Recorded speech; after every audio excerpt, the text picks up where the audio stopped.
Good morning, everyone. My name is Kevin Haynes. I am the president of Carolina URISA. For those of you who don't know, Carolina URISA is a volunteer nonprofit organization that focuses on the GIS profession.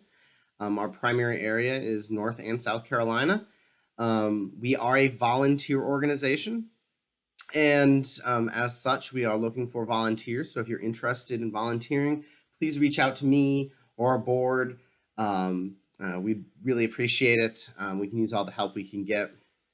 I'd like to remind everybody that the URISA International GIS Pro 2022 conference will be held in Boise, Idaho on October 2nd through the 6th. I've been hearing rave reviews about the venue in the downtown area. So this is going to be my first time attending, and I really hope to see you there. This is going to be the very first session in a series of webinars that we're going to be having about education and teaching GIS to children and college students. So it's very common in our profession to find GIS through roundabout paths. And that's fine, and that's a great diversity for our field, but I think it's also important that we reach out to children and expose them to geospatial technology younger and younger. I was inspired to host this webinar through conversations that I had with the heads of all the GIS departments in the state of South Carolina's state government. And we've been having trouble finding and filling GIS analyst positions. So really, the only way to fix that is to really start growing our profession from the grassroots, from children. And so I believe that we have a duty to educate children, to help the next generation become spatial thinkers and geographers and GIS professionals. So that really helps our organization grow. It'll help us be more trusted in the future, and so the board of Carolina URISA would like to be part of this this dialogue, this discussion that we're having within our profession, and how we can help our members really get out there and teach children. So the goal of this webinar series is to provide GIS professionals with information, ideas, and resources, lesson plans, to make it easier for us to engage with children and get into schools and colleges to really help grow the next generation of spatial leaders. So I am pleased to announce our second webinar is going to be on September 29th at noon Eastern Time. Carolina URISA will be hosting Dr. Joseph Kiersky, the Manager of Education at Esri. Both professionally and academically, Dr. Kiersky specializes in GIS curriculum development, nurturing educational partnerships, teaching, and supporting GIS implementation in society through education. So we're incredibly fortunate to have Dr. Kiersky come to speak to us about resources available to GIS professionals to teach children and college students about GIS. So for this webinar, our two speakers are both professors, my former professors from the Department of Geography, Environment, and Tourism at Western Michigan University. Dr. Lisa DeChano-Cook, or Dr. D, as her students call her, her research broadly lies in the category of environmental geography with a special emphasis on geomorphology, natural hazards, and hazard perceptions. She's published on potential for Asian longhorn beetle infestation in Southwest Michigan, downy woodpecker habitat suitability, and wildfire perceptions in Wyoming. Dr. D also has a unique field of study. She has published several articles on sports geography. She's one of the only people in the world to study sports geography. She's studied and published on environmental impacts of Power 5 football conference realignment.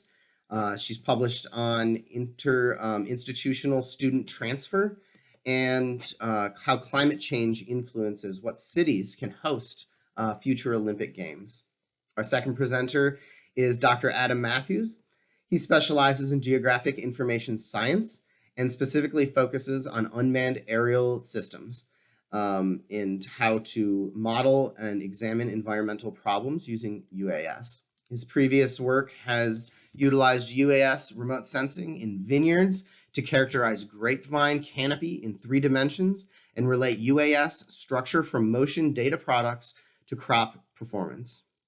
He's also done GIS-based modeling of tornado siren sound propagation, LiDAR-based remote sensing of urban structures for population estimation, conceptual work on the use of UAS technology in geography and geographic information science, curricular research on comprehensive GPS lessons, GIS modeling, and the effects of atmospheric warming on wine grape phenology in Australia's wine regions. So with that, I'm going to turn it over, and thank you for all joining. So this project started, it came out of Adam and I talking about the AGU Centennial Grant and what we could do to possibly get this grant. And I have known Cindy Bloom, a teacher in Comstock Middle School in Comstock, Michigan, for 15 years. And she is a Grosvenor Teaching Fellow, so she's very interested in learning more about how she can get her students engaged in the classroom with geography. A little bit about the Comstock school that Cindy works at. It is a Title I school, meaning that there's greater than 75% of her students are economically disadvantaged. And about 50% of the school is racial minorities. So she's dealing with a very different set of students than what you may see, or this may be exactly what you see. Cindy was teaching 7th grade social studies, as she still is, and this is where we thought would be the best level to introduce this as into her classroom. She thought the students were, of the 6th, 7th, and 8th grade students that she sees, 7th grade would be the best. So as we said, we got funding for this project through the AGU Centennial Grant, and we plan to visit her class one day every 2 weeks throughout the semester. So, and she has 4 classes during the day. So we were there all day. For the most part, that's what we did. You'll see in our timeline here pretty soon that except for a few months, we were there. We did bring other people with us too, to show the students that it wasn't just us that were doing this, but other people as well. And we did talk to the Comstock Township supervisor because we wanted the students to do a community project at the end. And so we wanted to make sure they were on board with this. Adam. So here are the desired outcomes of our project that we put in for the project as well as for the grant. So we wanted the students to understand how the drone works and how they can be used to study the earth, understand how to interpret a topographic map, create landscape representations based on drone data, understand how drones can be utilized for examining landscape changes, and apply the knowledge and technology to help solve a real world problem. Now, again, some of these were actually done, some of them weren't because of COVID. We ended up not being able to do the whole project. The next couple slides will show you what we did and what we intended to do. So in September of 2019, we did go into Cindy's classrooms twice. The first time we went in and introduced the project, introduced ourselves, what we wanted out of the project, what we expected of the students. Cindy had the students do a pre-test assessment before we even entered the classroom. And then for the 2 times that we were there, we had them look at some geography basics. What is geography? What the global grid was like. We talked about latitude and longitude and had them do a mental mapping exercise. We also introduced them to contour lines using contour boxes or water boxes, which we'll show you some pictures of in a minute. In October, when we went in, we started talking about our drones. We had them talk about the basic physics flight. We showed them storybots. We had them build Flybricks drones, which are basically Lego drones. You see a picture of one there. We had them fly some drones. So they tried to fly their Flybricks drones. We had some drones that we pulled in. And then we also had, and Kevin was one of these students, our grad students come in and show them how our big drones work. We showed them how the drones map the landscape. and we demonstrated how they collect the data that is mapped. In November, we introduced the students to ISO lines again. We used topographic maps with basic landscape features. We had them do some mapping activities, and we had them construct a landscape from the map, the two-dimensional map, to a three-dimensional landscape using Play-doh. We did the same thing in December, except instead of using Play-doh, we had them do it in Legos. And it was a very interesting difference, because some people didn't like the blockiness of the Lego, so they couldn't get the curves in the landscape. We also introduced the research project at that point. And then everybody went away for Christmas break. We came back in January and we started talking about the local park that we were going to have the students work in, and what we were really trying to do with them. And we discussed different research projects and had them think about what types of things they were going to do. In February, we went back one more time and we continued talking about the research project. We talked to students about what a park means to a community, how to do a sustainable park, because we were really looking at environmental issues that we wanted the students to do in this local park. And then COVID hit and everything was shut down. So the things that are listed there for March and April is what we were planning on doing and didn't get to, which was actually doing the projects that the students wanted to do. We actually had them do the post-test prior to this, so we were able to get some of that data. And then we were going to have the students have a local day at the park. They've been to the park, but just get them there all at once, have some fun with it. And then we were going to do it in conjunction with Earth Day and kind of make it a presentation for the township. Anybody that wanted to come and see what the students had done could come and do that. Again, that's not something we ended up doing because of COVID, but Adam and I would like to do this again with Cindy's classes and hopefully get through the whole thing this time. The big picture at the bottom there is of the park that we were having the students work in. So you can see it's a small park. It's just a little city park. This picture shows the classrooms we were looking at. There's Adam at the front of the room. One of the first days we were there explaining to the students, they were doing mental maps on this day, and we were having them do a mental map of how they get to school from their house. So we have a lot of pictures of some of the things we were doing. So we're just going to kind of go through those pretty quick.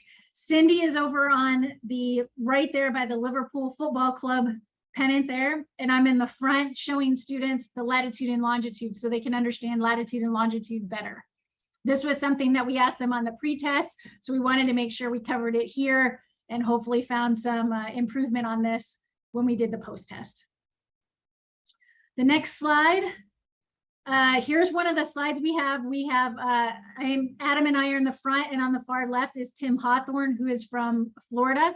He was in for a seminar for Western that day, so we brought him with us because he is the person in charge of the GeoBus that's in Florida. And so he was very interested in what we were doing and how we were doing it. So we brought him in for that day as well. The next slide is just to show you, Cindy was going around the room with us, helping students when need be, if they had questions or needed some assurances that they were doing latitude and longitude right, or whatever we were doing that day.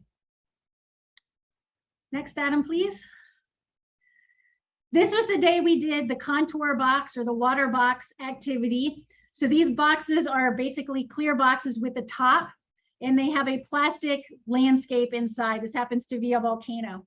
And if you've never worked with these before, these are really cool with showing students how topographic sheets are made, because you put water in it to a certain point, and then you put the lid on it and you take a Sharpie or a overhead pen and you trace where the water level is. And then you take the lid off, you put more water in, and you trace again. So by the time you get the box full, you have a full topo sheet on top.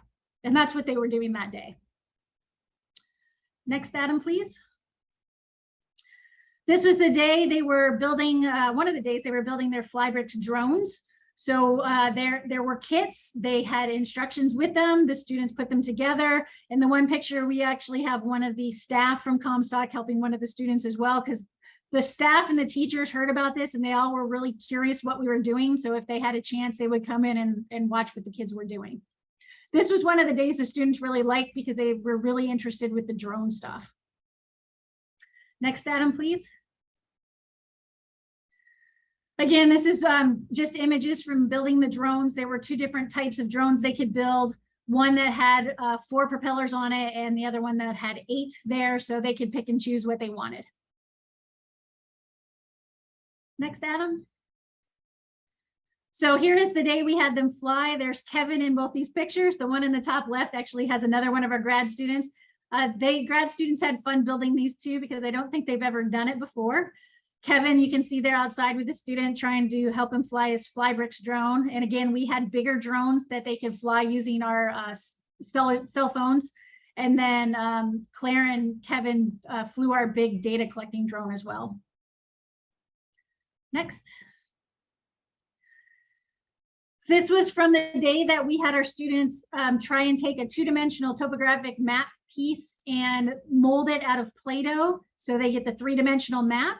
As you can see here, most of the students did pretty well in this. Some of them were a little easier than others to do, and we actually started out with the easy one first, which is the 2 bigger pictures there, and got to more complex ones as we went along. So we had them do 3 that day so they can understand how things work, starting from very basic, simple things to more complex landscapes. Next, Adam. So these are the pictures that we had from when we had students doing the 2-dimensional to 3-dimensional activity, but using Lego instead. And again, you can see some students really got into this. Some of our students we found didn't like this a lot because they couldn't do the curves. And they were very much like, this isn't working because I can't do the curves. And so we had to really tell them we're not really so interested in the curves, but understanding how the layers work. And once we did that, they were pretty okay with it, but a lot of them really liked the Play-doh part better because of the curve part. Adam, please. So here's just a closer up picture of the landscape that we had them do in the Legos and how some of the students visualize that with their Legos. And again, some of them turned out very, very well. And the students that really didn't mind the blockiness actually fared better with this activity than they did with the Play-doh, just because it didn't matter to them. Adam.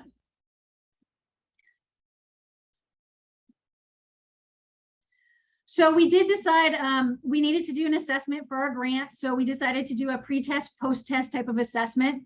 And the activities that you see here are what we use for this. So the first ones were all about latitude, longitude, and then we got into some specifics on topo maps. So what the colors mean.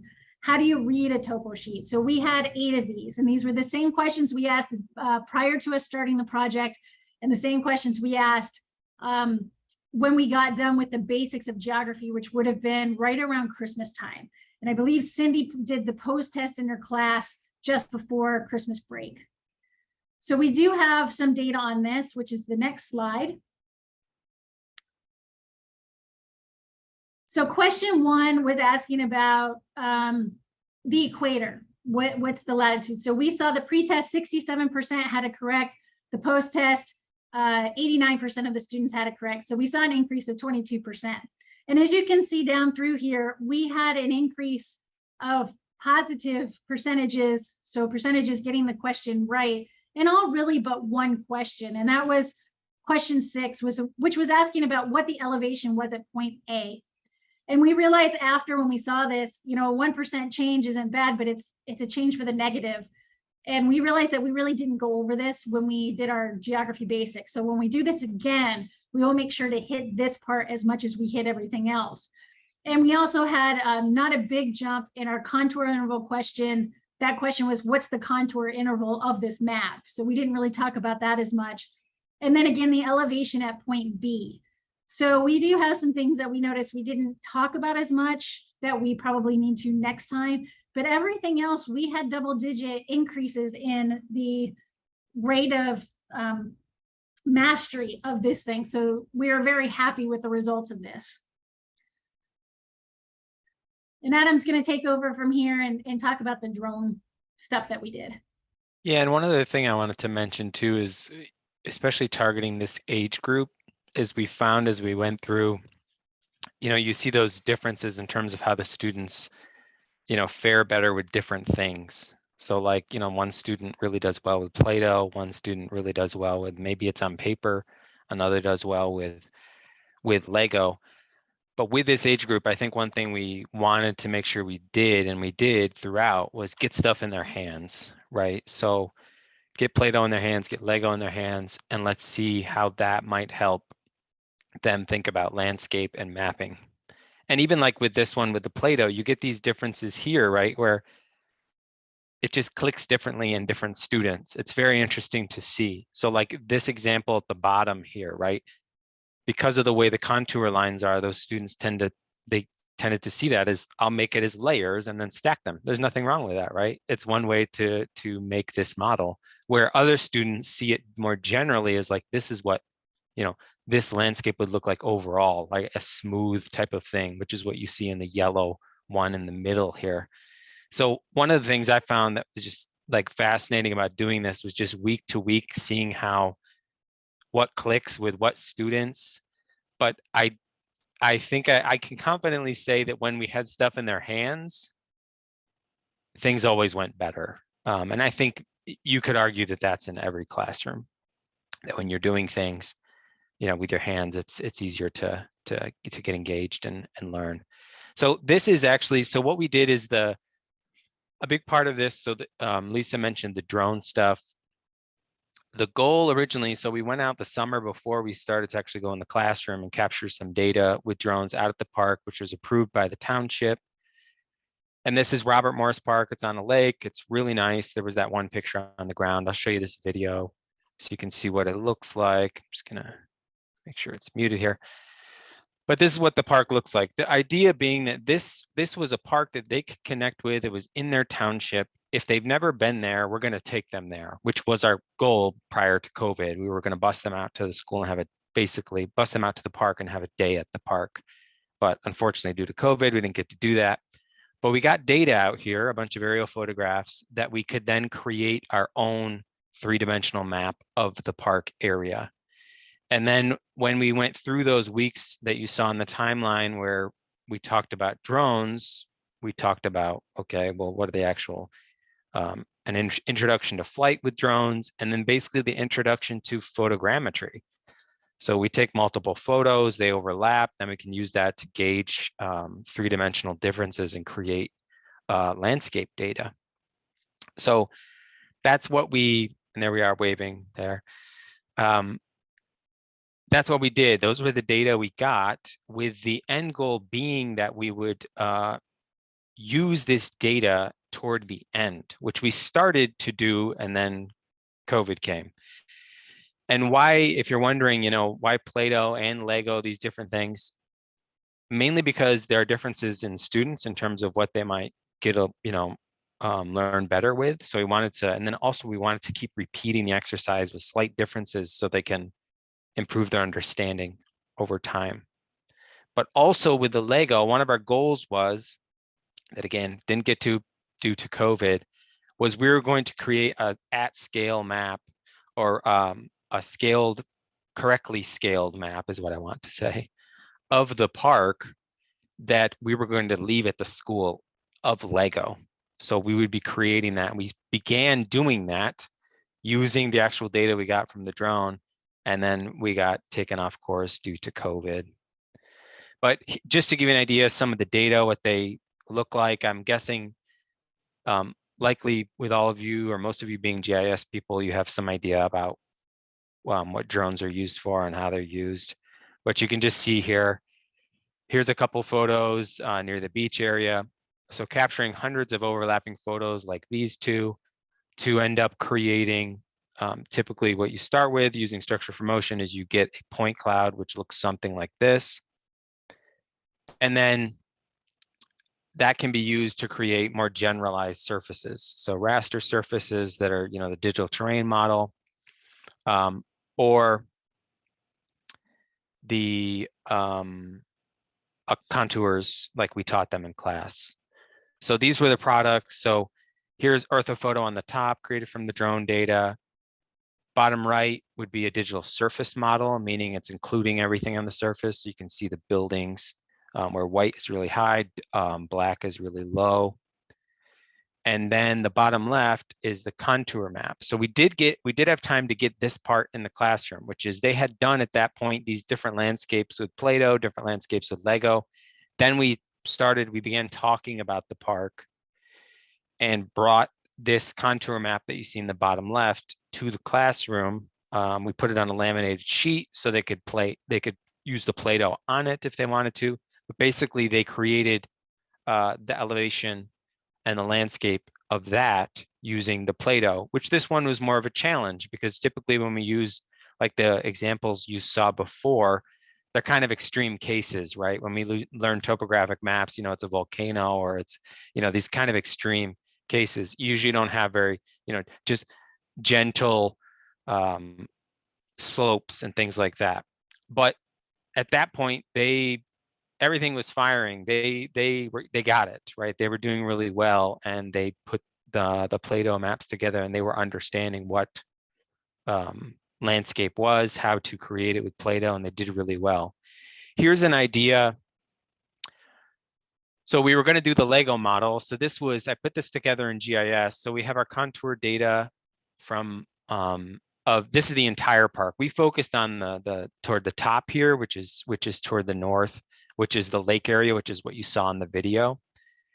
And this was how we were going to scale it, where you can see the green dotted box down here in the bottom right. It's about 15 inches. So it'd be 30 inches across. And what we were doing is you can see these dots in here too. How I had set this up in the GIS to aid us in putting this together, which seemed to work pretty well. Again, we got derailed and didn't get to finish it. But these dots are the middle of each Lego brick stud. So that would be the scale of what we were putting together. And again, the goal was that we were gonna, because we were able to get a lot of Legos through the grant, and hopefully we can do this in future iterations of the project out there, is that create the Lego map of the entire park, and then we can leave it out there at the school, so everyone can check it out and get excited about it. So part of the park project that we were doing is basically getting them to think about environmental issues and sustainability.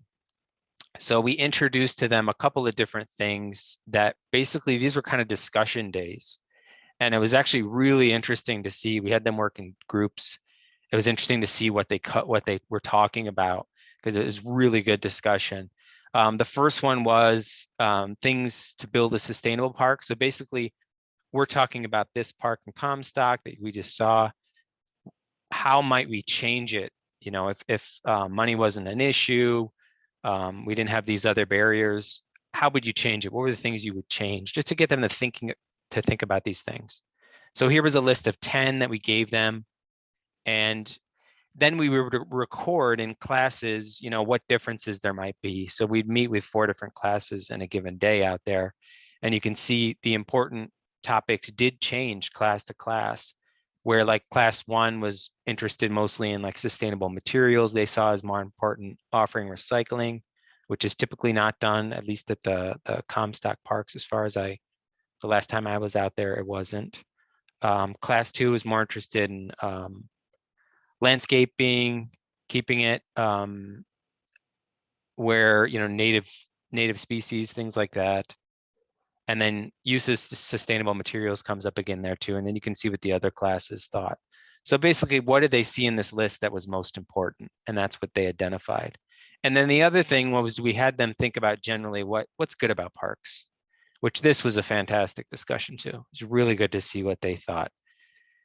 Also, you learn quickly too, the experiences we all have with parks can differ greatly, where some of the students only knew about, didn't even know that park was there, right? Because this one is off and away from town a bit more, where some had been there, some had no idea it existed.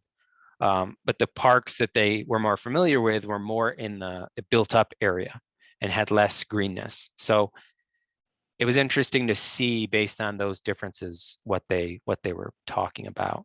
But you can see here are the things that came up with parks that they saw as things that should be important. So safety came up repeatedly, which I think, based on the conversations with that, I think that reflected, that can reflect a number of things. I think it might reflect some things related to income, this being folks in a Title I school where safety for them is a very important concern, where if you were to go to another school, students might not even think about that. So that came up repeatedly. And then I think one thing that came up too that we wanted to stress to them too was how important like trees are and things like that. And they reflected on that, and it was great. It was interesting to see. But yeah, differences between classes again, for sure. And then here were some of we had them write on these sheets because they kind of in their groups they would report back to the class as to what they talked about and things. And here were some of those sheets. So in this case, like in the bottom one, parks have health power, and they, when people go to the park, they exercise. Maybe people go there for, whatever the reason is, right? You can see another one saying they're active at the park, those types of things. And then you can say community is a big one for this top left one, where there are, activities like cookouts and, just getting together with other people was an important thing to that group. So it was really interesting to see with this. And here are some of the comments we got toward the end of the project. So, and I'll just read a couple of them. The first one here, so I learned about making contour maps and enjoyed the Play-doh activities, basically to make landscapes.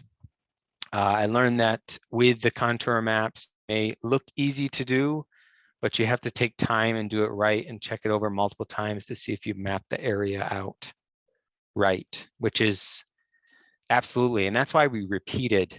We had different landscape maps, and we'd give them this one. Okay, let's do this one. Okay, you got that one done? Yeah, that looks great. Try this one too.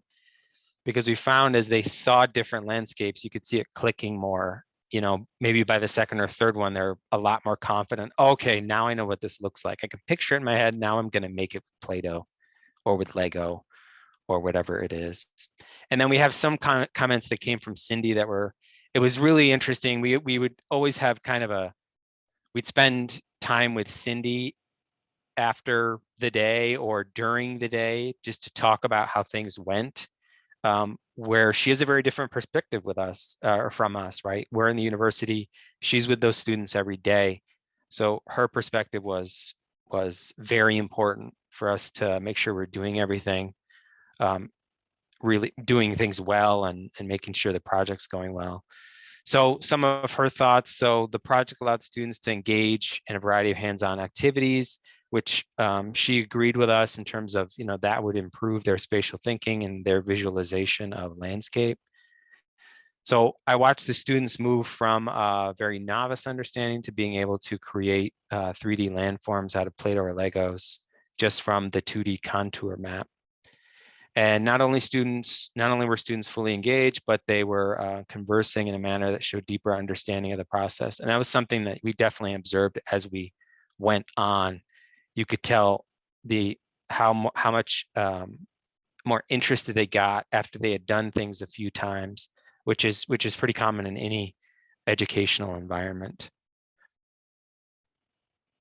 And then she had mentioned about the pandemic too, where we didn't get to finish everything we wanted to, but our goal is to get back in the classroom as soon as we can. It's just been, the ongoing pandemic has just been kind of difficult for engagement in a K-12 classroom.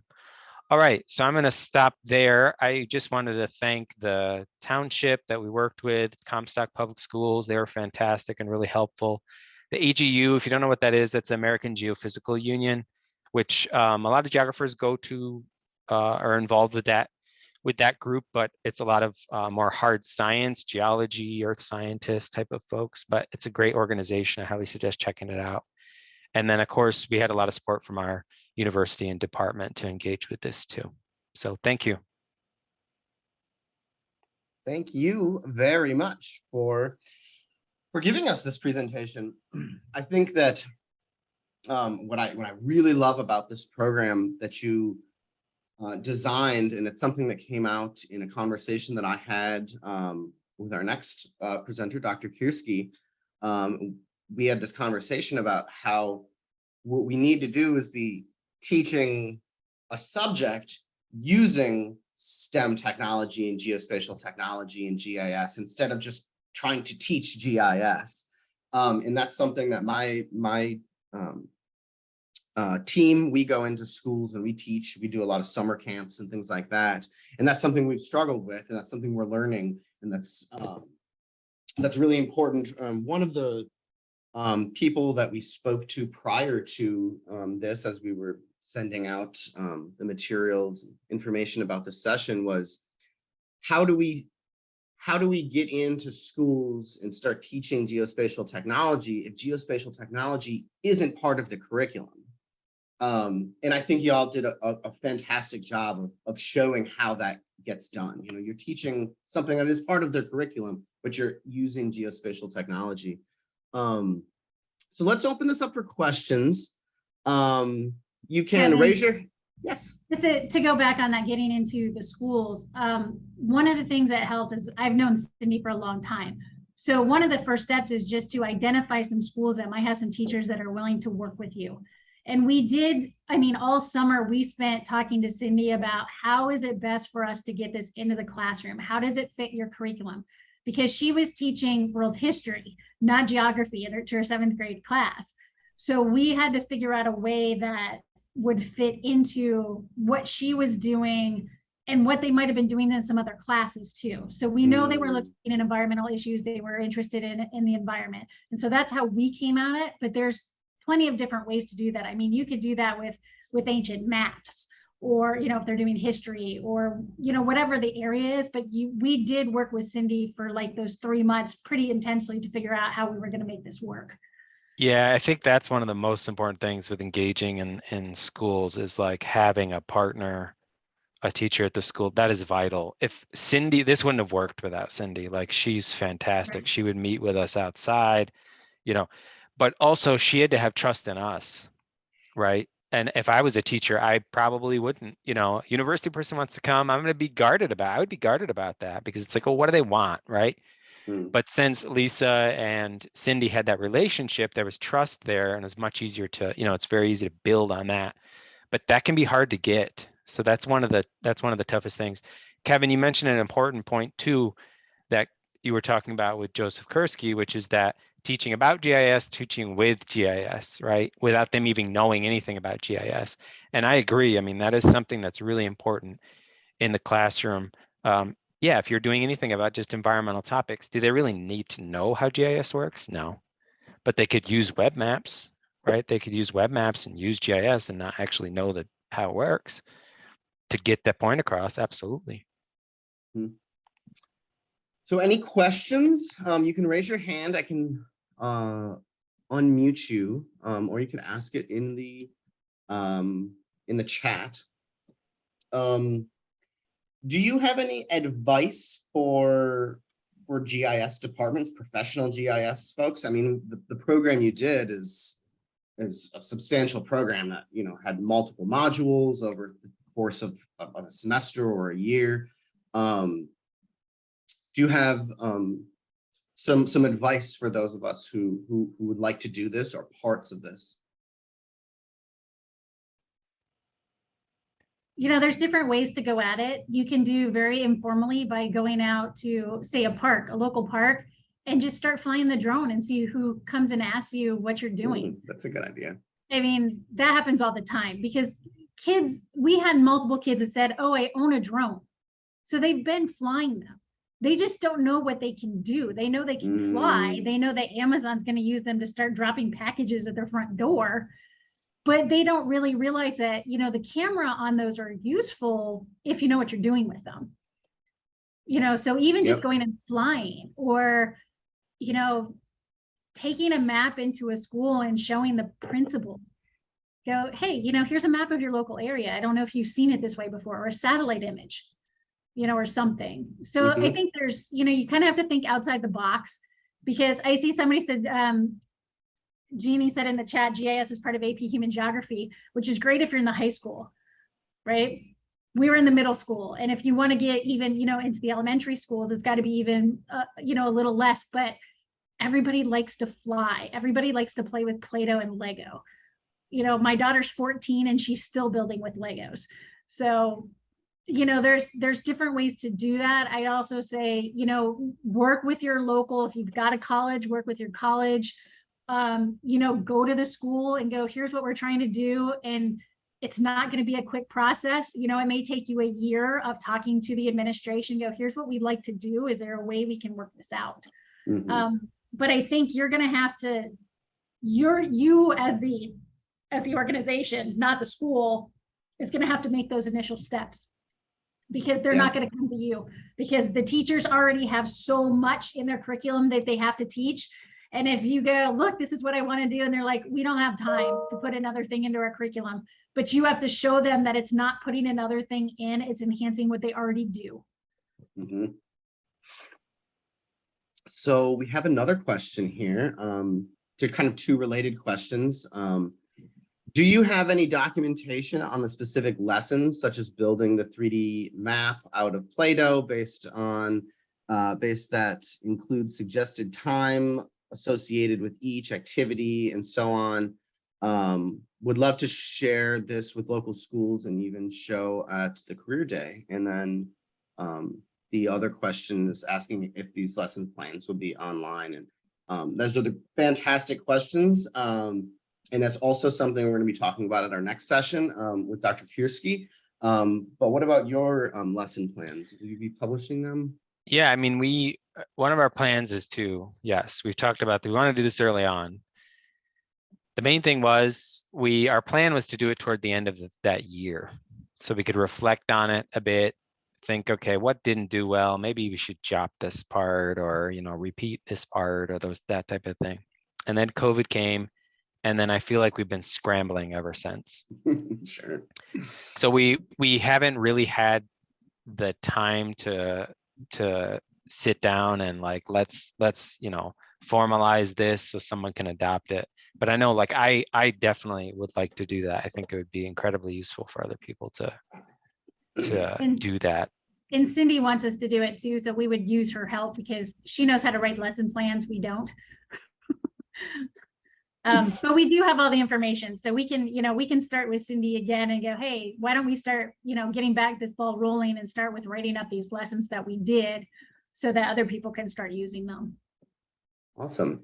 And that's we'll send something, them to you, Kevin, you can post them for us. Yes, I was just going to say, we'll definitely be reaching out to you. And I'd actually asked this prior to my university. I'd asked Dr. Mathews, like, oh, do you have lesson plans for that? Like, we're going to be doing kind of the same thing. So definitely something we're interested in. I've talked to a lot of people who are. So I will be making sure to stay in contact, and we'll use URISA International and Carolina URISA as a platform for really promoting these, because it's definitely something people want.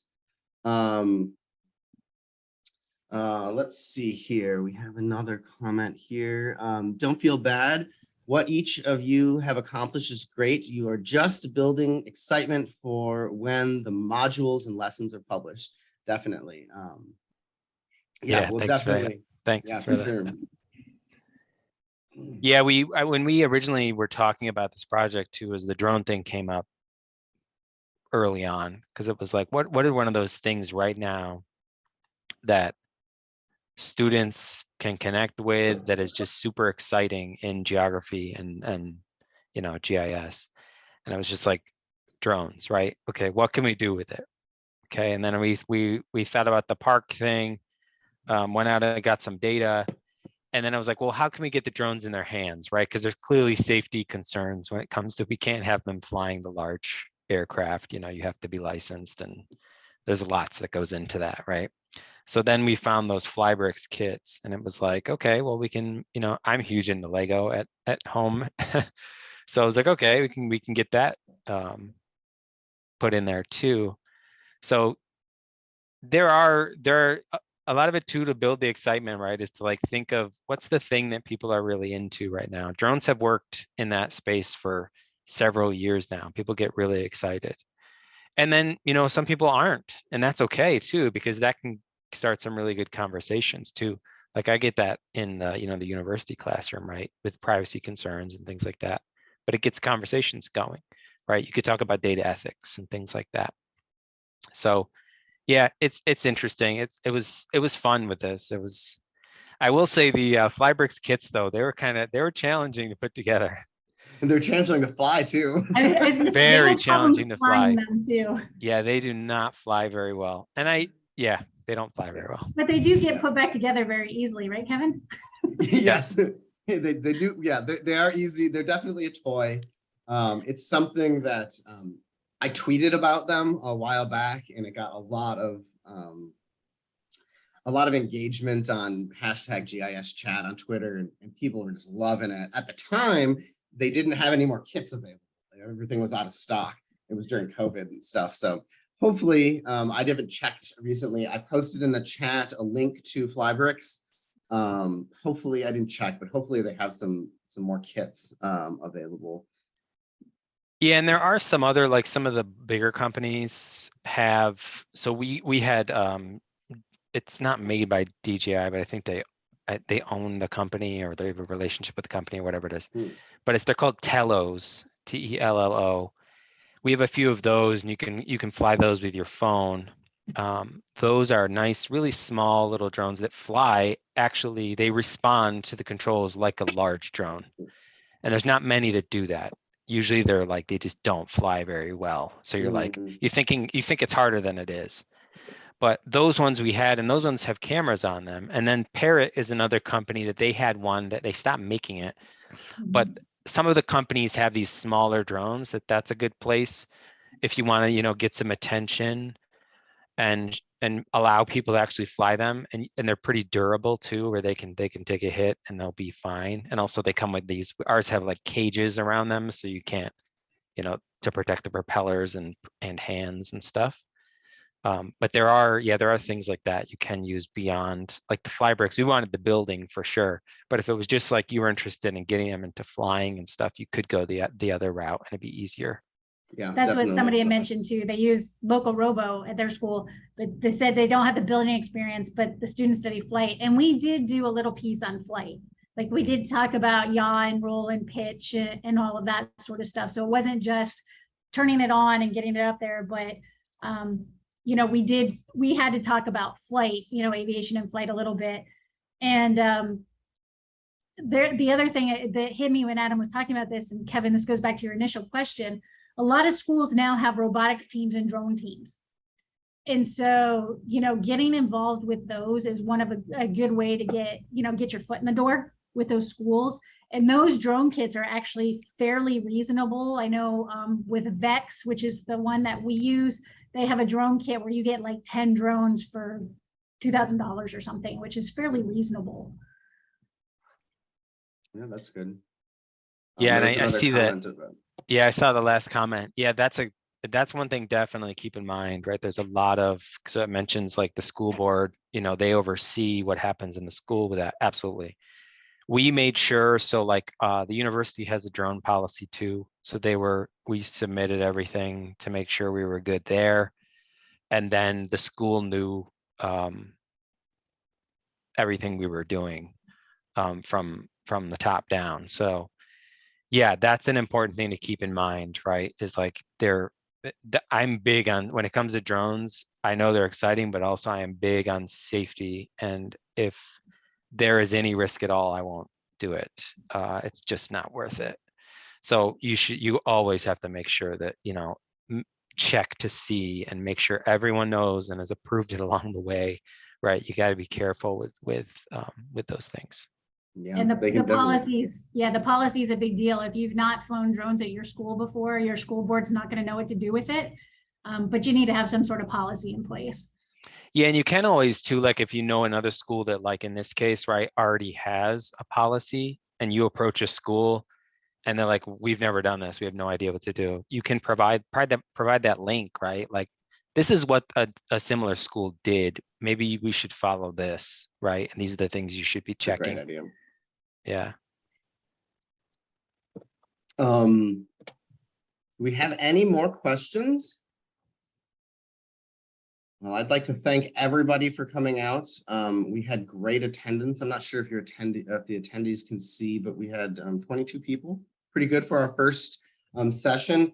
I'll give a shout out to Australian geography teachers. As I was promoting this event, I was sending out to geography associations. I sent it out to one. It had like an acronym in Geography Association. I got an email back. They were super excited about it. Turns out they were in Australia. And so they were like, it's like 1 o'clock in the morning. Is it going to be recorded? So hopefully they'll log on to our YouTube page, which we will be posting this on our YouTube page. I'm going to provide you the link to that right now.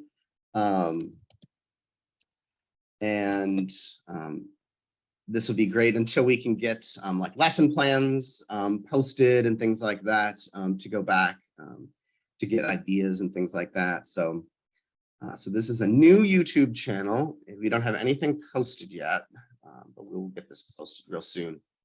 Yeah, and I wanted to say too, anyone, if you're going to do something like this and you just have questions, don't feel free to contact one or both of us. We can share whatever experiences we had.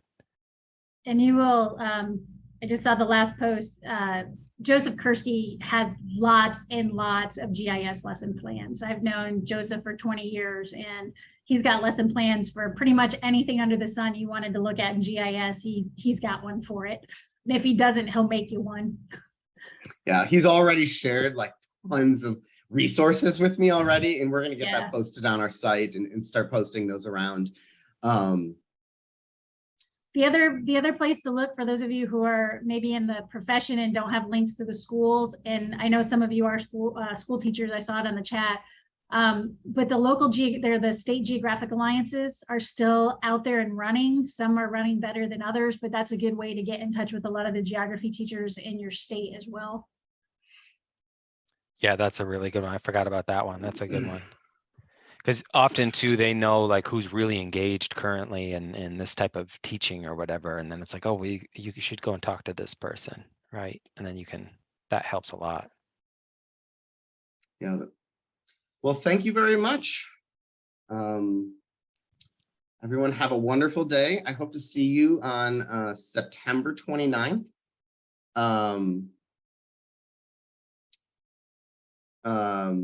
To see Joseph Kursky. I hope you all attend the GIS Pro conference in Boise. That's going to be really good. We're going to have a couple people from the Carolinas there. Hopefully we'll get to meet up. Yeah, so thank you very much. Yeah, thanks for having us. Thank you.